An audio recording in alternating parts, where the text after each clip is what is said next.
And our next speaker is online. I'd like to invite Anthea Coggan.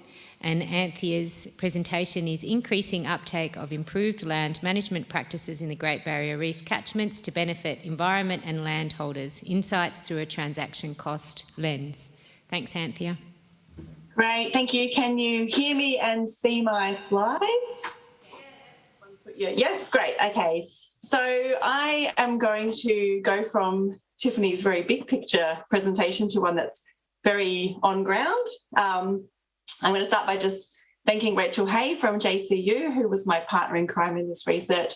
Also the Queensland Government through the Office of Great Barrier Reef, as this is another one of their Human Dimensions research program of research, and also North Queensland Dry Tropics, who supplied landholders for some of our on-ground investigation.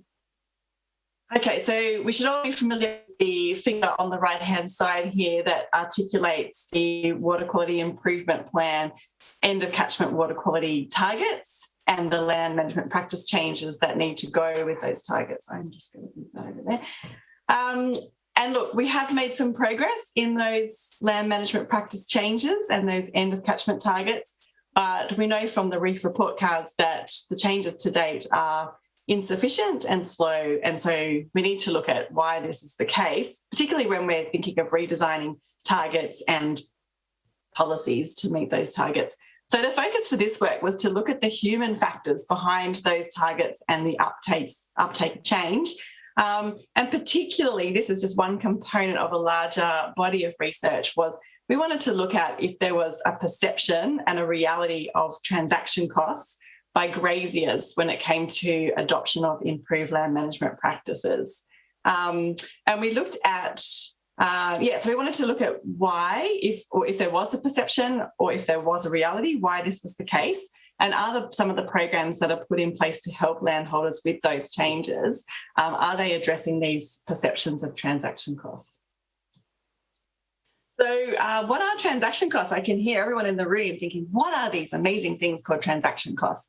So everyone incurs transaction costs every day doing lots and lots and lots of activities. So they're indirect costs, the transfer of a good from one agent to another. So if you think about when you go out and buy your coffee, you incur transaction costs. You collect information about what coffee you might want to buy, what sort of milk you want to use, what coffee shop is the best, et cetera, and you're incurring transaction costs in that small transaction.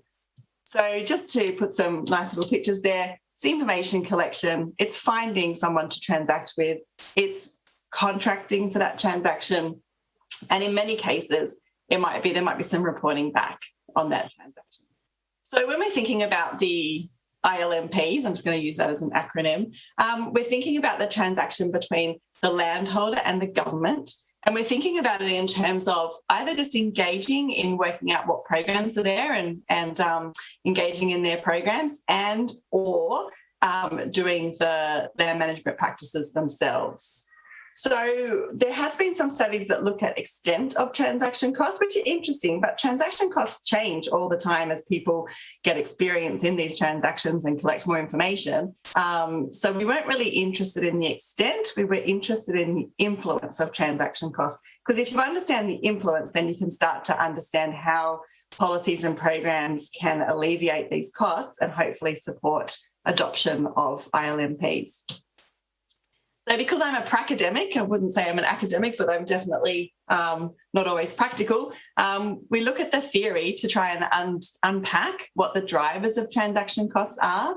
And really there's three components to this. So it's the characteristics of the transaction itself, how observable the transaction is, how complex the transaction is, how often you make that same transaction, the characteristics of the transactors themselves, do they have past experience in this transaction?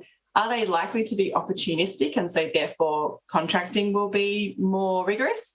Do they have common preferences to the outcomes of these transactions?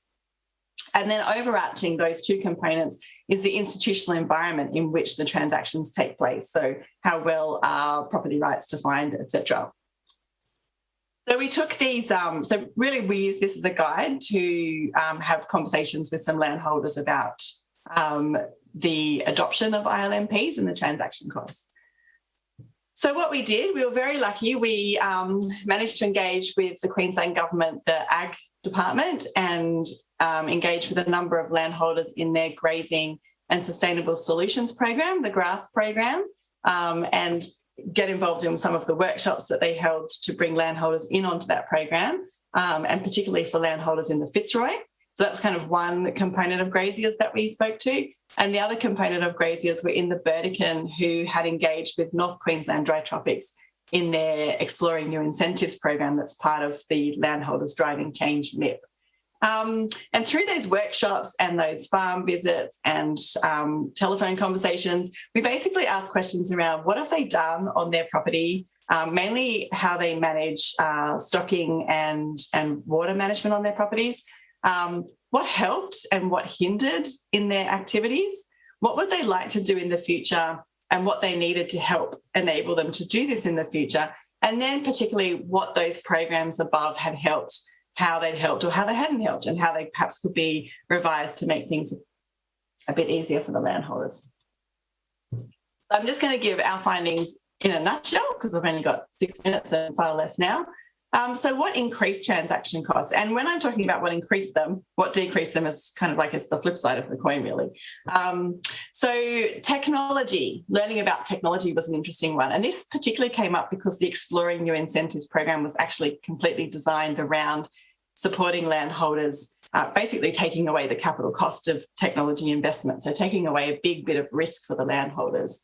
So learning about how a practice, and in this case technology, could be integrated into their current business had been a barrier for many landholders in the past. And as I said, E&I particularly took that away from the landholders. In italics here, I've got some thinking about how then those approaches could be capitalised on a bit more. So, for example, E&I was only a small number of landholders, but there are many landholders looking over the fence to see how these technologies work on their neighbour's property. So we suggested that perhaps providing some additional support to communicate the findings in a way that landholders were comfortable to do, and that the recipients of that information would be, would be comfortable to accept, would be a good way to capitalise on that, that investment. The next one about the specialised knowledge was a really interesting one in relation to contour banking. Landholders understood the benefits of contour banking. They understood what contour banking was all about, but they also understood that if they got it wrong, they could actually create a bigger problem on their property when it came to soil loss from their property. And so they really needed specialised knowledge about where contour banking should start on their properties, where it should run to, how it should be levelled off and started and at the end. So really it's a simple solution around supply of that specific information, and many landholders reflected that once upon a time there'd been a lot of soil conservation officers, which enabled effective contour banking, and that was no longer there. So therefore they weren't adopting that practice so easily. And the third one, which is a big one and goes back to many of the discussions from the earlier session today, is around extension staff and extension staff turnover. But I think I'll talk a bit more about that one in this slide in terms of what reduced the transaction costs. And once again, having an ongoing relationship that was built on trust with those extension staff was a big deal for landholders when it came to reducing transaction costs.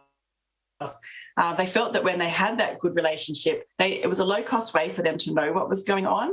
It reduced landholder costs to engage, and they felt supported when they were trialling things. They felt it was a safe way to trial some of these new land management practice changes. And on the flip side, landholders felt that when there were short turnarounds between new extension staff, they just didn't want to get engaged with the programs. It was too high cost for them.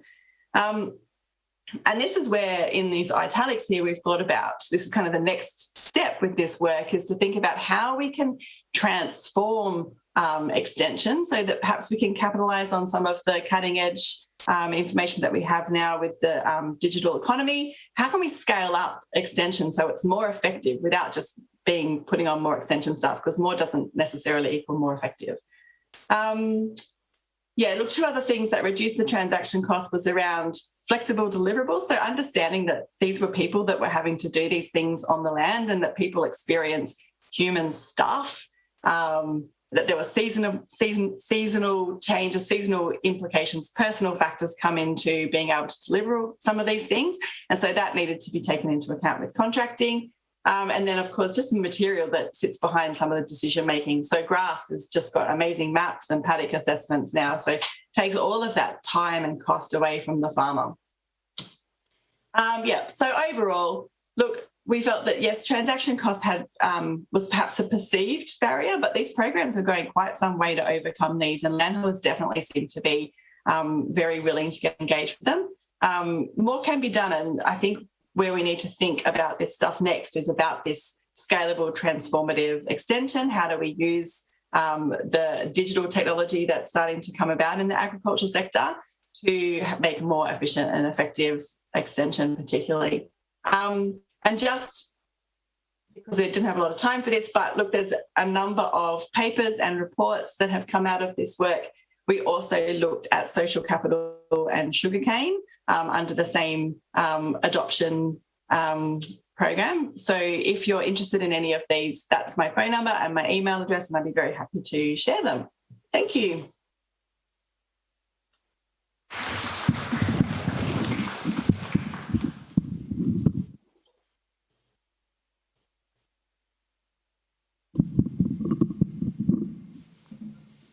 Thanks very much, Anthea. You did use up all your time. So does anyone have a super burning question that they really want to ask Anthea right now?